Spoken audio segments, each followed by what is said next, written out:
everyone, welcome back to Gamescom 2013, our Battlefield 4 stream at the EA booth, and we saw what you guys wanted in the chat. You want obliteration, so we're gonna hop right into obliteration. No, I'm kidding. We have a Conquest game that's going to be starting up here in just a little bit. Players are rolling in.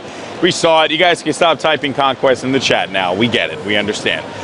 Yeah, so players are already geared up, so let's go ahead and jump right into the action so we can see what is going on here, because of course Conquest is awesome. So let's go ahead and have some fun. As we'll go ahead and take a look here, for those of you that this is your first time to see Conquest, your A point or docks is up here. You've got your main island here for B, that B point, C point over here, D over here, and then out here in the distance is the lonely shipwreck.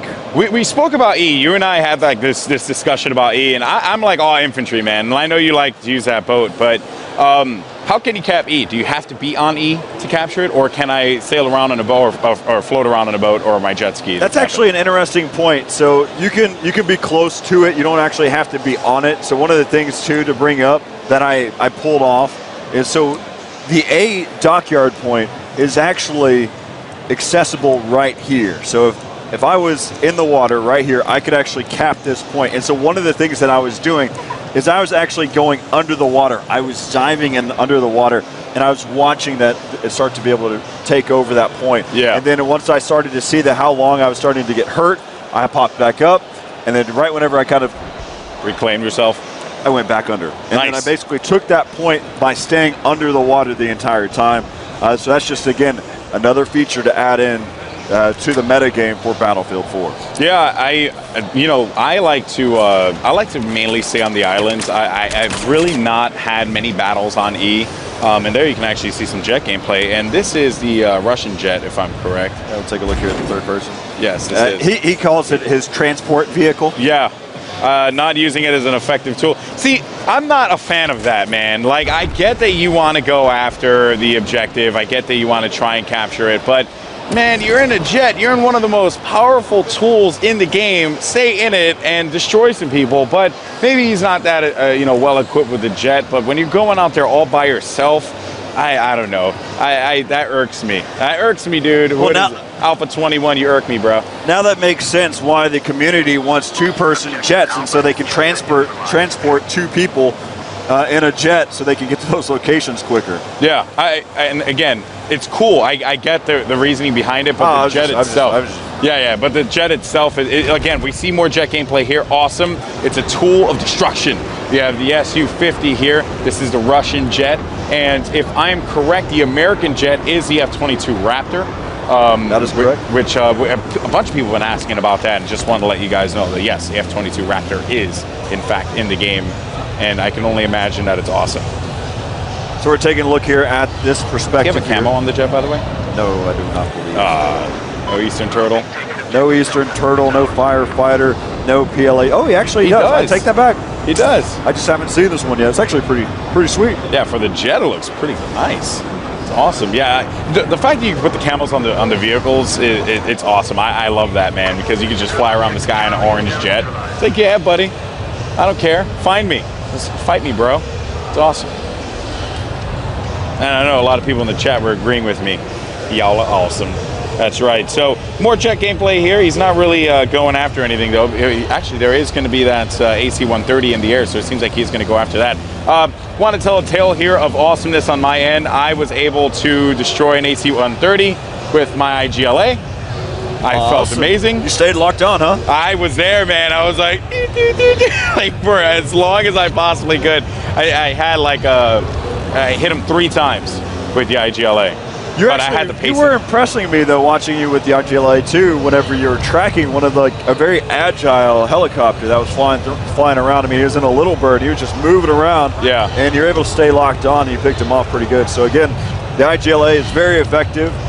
And yeah, we can see that this jet gameplay. No, see, the thing about the IGLA was, oh man, it happens to the best of us.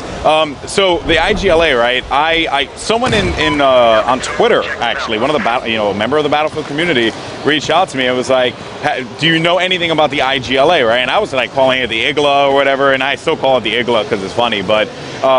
I was like, I don't even know what this is. And when I picked up the IGLA for the first time and I started to use it, I had no idea what I was doing because I really don't use those kinds of things. I was like, do I shoot? Like, how does this work? Is this like an infantry rocket? I go, hey, yo, bro, vehicles only. Vehicles only, and now, or air vehicles only. Yep. And now that I know that, I'm really happy because it pretty much has just been like my go-to. I throw down my M2 slugs or the slams as I've got.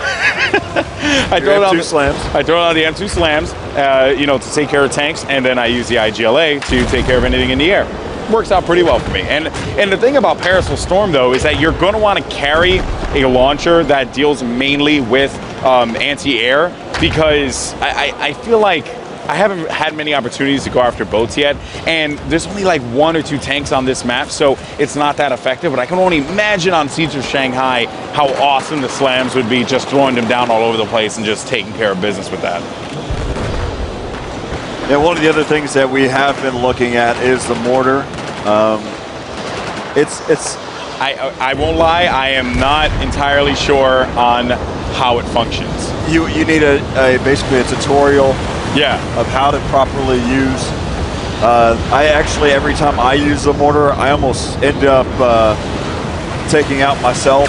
Yeah. As again, the way that it works, and you're curious, it is something that you can walk away from it with a portable device. Yeah. And you can trigger it that way. So yes, it does reload itself. You don't have to be there.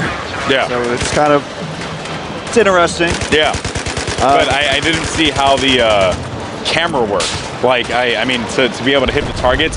When you're doing your interview, I'm actually going to go and try out some mortar gameplay just so I can get the lowdown on how it functions, because I'm curious. I'm going to ask some of the DICE guys around here. So like, hey, how do I use this, just so I can relay it to you guys back at home? But yes. So what are you taking a look at here, Corey? We have, what is this, some SCAR gameplay? So we've got Bravo 27. You can kind of look here. He will get taken down. And so back over here to a beach boat. Yep, a beach attack boat. It's kind of been interesting. What happens is sometimes whenever you beach an attack boat, as you notice that you can take a jet ski to exit out quickly. But when you beach an attack boat with the back end further up on the beach, yeah, and then you exit out of the vehicle to hop onto your jet ski, then you beach your jet ski immediately. Yeah. And then if your teammates are also there as well, then you can also beach that jet ski. So then you end up stacking jet skis on top of each other. Pretty funny. It cracks me up. Yeah, it's pretty ridiculous. See how much height he got? You can't beach the jet ski on this the shipwreck here. Yeah, well, this guy, he's going to be able to make his way up top on, and of course, this is E, right? Yeah, so this is E shipwreck. He is going to have, oh, okay. I was like, what is going on here? Is that helicopter going to kill him? And it turned out to be a friendly. We had a pretty cool battlefield moment like that just a little while ago. So what happened with me and Corey playing side by side, he dropped me off over at D. I went to D. I went to go and cap that, and then he's like, all right, I'm gonna land and then I'm gonna, you know, get you. But he was kind of coming a little too hot on that one. He was going a little fast. So I was like, all right, I'm just gonna jump into it and see if it works. And I jumped up, and then I caught the helicopter. I was able to get right into it, and then we just proceeded our awesomeness. It was totally sweet. So I love it. It's just, but those are just battlefield moments, just doing it over and over and over and over and over again. Well, that's actually a pretty good question here that DK Joel asks. He says, do you keep the pilot skin if you jump out of the helicopter and the jet? So whenever you spawn into one of those vehicles, it is in your it's your skin, it's your camo. But then after that point, you've now used it. Whenever you drive it around the map and you leave it, so say you beach. Yeah. You beach your attack boat, or you land your helicopter in the distance away from its spawn point, then it will stay that same skin, that same camo. Whenever another player hops in, it is still your same camo, it is still your same skin as well. Okay, so it stays that way. It's only when you spawn in the vehicle. Okay, but if I hop into it from land, it's not going to change. It's not your vehicle. All right, well, that's good. That's good. And let's see. Hopefully, that answers your question. And you know, if you have any more questions like that, feel free to let us know. Right now, we're taking a look at some tank gameplay now, which is not something you get to see all the time.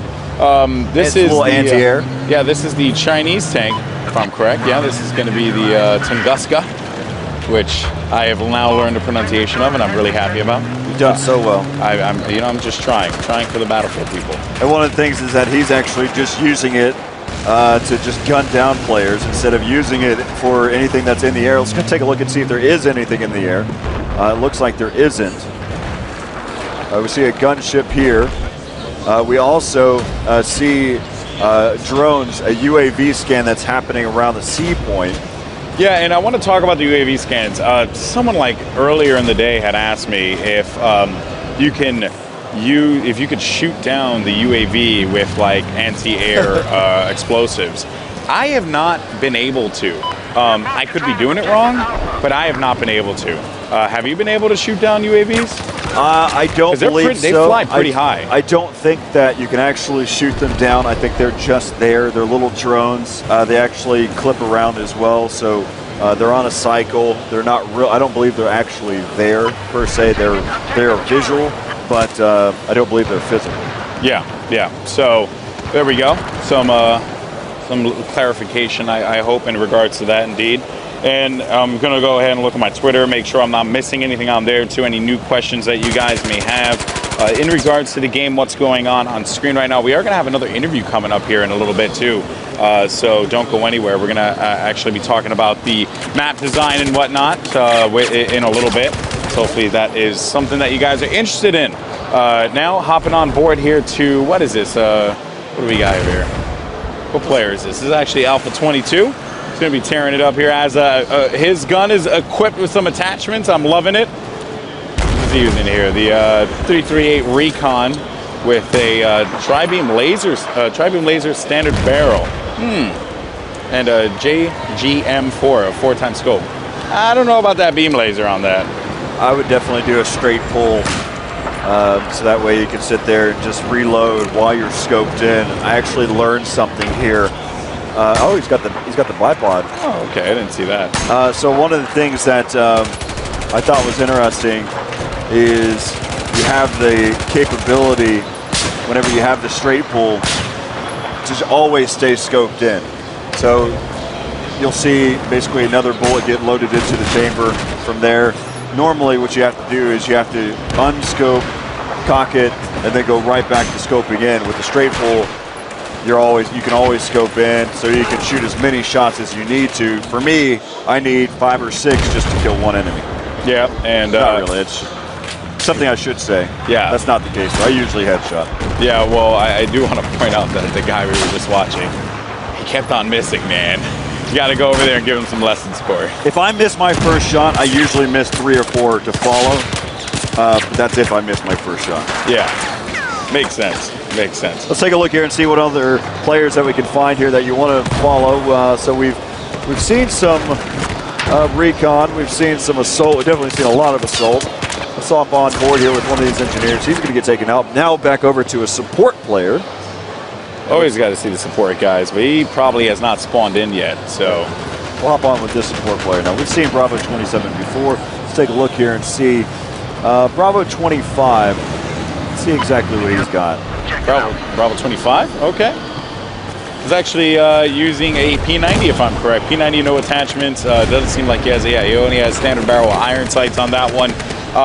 You know, I've used the P90 a couple times. I'm not the biggest fan of it. Its hip fire is pretty awesome. You know, it's effective as you would expect with a P90, but I don't know, man, there's something about it that is just not working with me. I've been right now using the PP2000, I've been saying all week long, but the recent, and the UMP45 has been another really cool PDW SMG that I've been using, but the MX4 was something that just really impressed me as a PDW. So for any of you PDW or SMG users out there, you guys are going to love that.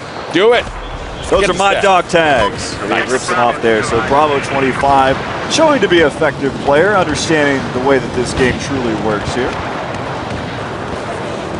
That's right. And there you have it. That's going to be the end of that game. So GG's all around, all the players in here. And what do you say we go to a break? Sounds good. Sounds good? Sounds good. All right, do it. All right, Alex. So yeah, let's go ahead and kind of recalibrate. We'll bring on our next guest here. We're going to bring on Linnea. That's right. Kind of talk about the way that the artwork, the map design, just the different thought process that go into it. Also talking about artwork opposed to gameplay and how those two truly clash. So we'll talk about that next, right after the break.